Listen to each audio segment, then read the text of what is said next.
الأول على الكويت آسر بنسبة 100%. والدته بصراحه هي اللي كانت طبعا انا ما اعرفش عنه حاجه تقريبا، انا بس اعرف مذاكره عايز ايه عايز إيه. انما هي بصراحه هي اللي عملت يعني اليوم بالنسبة لك الحمد لله الحمد لله فرحانه له يعني بشكل مش طبيعي. ان شاء الله لما ادخل طب بشري ان شاء الله بفكر في جراحه. الأولى على الكويت بنسبة 100%. نفسي أدرس الطب البشري لأني بحب مادة الأحياء ومادة الكيمياء. أشكر ربنا لأن عمره ما سابني في أي لحظة، أنا ما كنتش هوصل للحظة دي بدون ربنا. 100% ما شاء الله. الحمد لله إن شاء الله دكتورة أسنان أو دكتورة طب بشري. بس ما شاء الله اللكنة كويتية. إيش رأيك؟ أول ما اتولدت في الكويت ما شاء الله عليها تبارك الرحمن.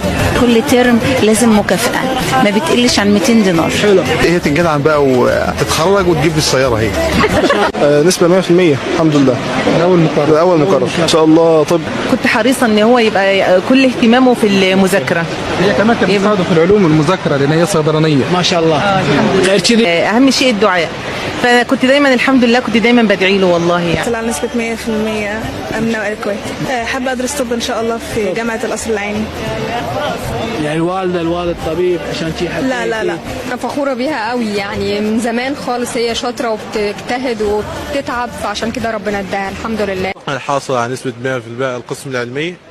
حافظ لكتاب الله مخاتم القرآن الحمد لله. تبارك الرحمن. الله يبارك. وطبعا لازم يواظبوا على الصلاة ويواظبوا على المذاكرة. اسم العلمي نسبة الحمد لله 100%. دكتورة إن شاء الله. أخويا دكتور وخالتي دكتورة.